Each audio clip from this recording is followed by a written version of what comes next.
Over these mountains is Iran, a regime that has succeeded in cutting many of its people off from the outside world. But disturbing stories detailing the authorities' brutal retribution, systematic sexual violence against anti-regime protesters have begun leaking out. We've come here to the Kurdish region of Iraq to try and find out more. This is Hannah, not her real name. A Kurdish Iranian woman recently smuggled out of Iran. She fears for her life.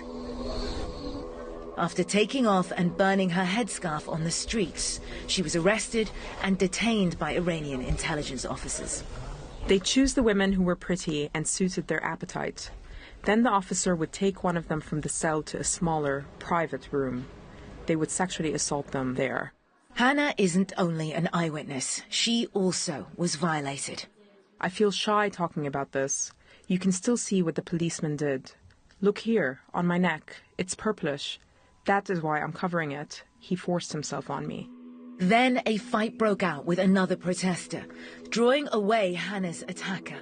Hannah and others could hear screams, and they believe a woman was raped in an interrogation room. Hannah sketched out the police station as she remembers it. She estimates 70 to 80 men and women were together in a main hall that accessed 4 private interrogation rooms. It was in these interrogation rooms, she says, that she was assaulted and others were raped. CNN was able to locate the police station through Hannah's description, eyewitness corroboration, and geolocation using key landmarks. It's in the Islamabad neighborhood of Urmia.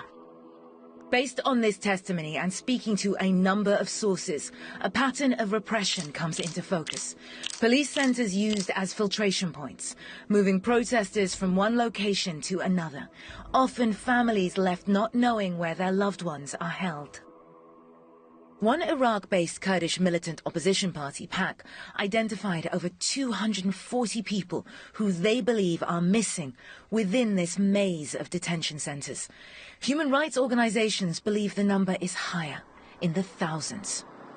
Some of the victims as young as 14.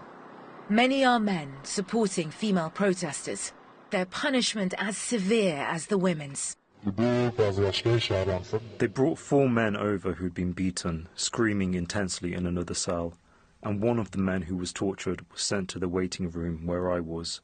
I asked him what all that screaming was about. He said they are raping the men. Based on witness testimony, CNN traced the location to an Iranian army intelligence headquarters. Voiced here by a translator, a 17-year-old boy sent CNN a voice note following his imprisonment. We are withholding his name and location for his safety. When a security guard heard me discussing the rape of the other inmates, he started torturing me all over again. They tortured, raped me from behind. Even as authorities visited sexual violence on protesters, regime figures accused female protesters of prostitution, of, quote, wanting to be naked. Of the incidents of sexual violence against protesters inside Iranian detention facilities, most occurred in the Kurdish majority areas to the west of Iran, home to a historically oppressed minority. Disturbingly, in some cases, the rapes were filmed and used to blackmail protesters into silence. There has been a real escalation, where female protesters are, as you can see here, being openly assaulted, often sexually. But the violence against women, like the protests, are not confined to the Kurdish areas. They are often focused on locations where the protests are most intense, like here in the capital, Tehran. Well, one of these stories is Armita Abbasi's, a typical 20-year-old on social media, sharing her love of animals and music. In social media posts appearing under her name, Abbasi, like many young women in Iran, criticized the regime openly after the protests began. Unlike most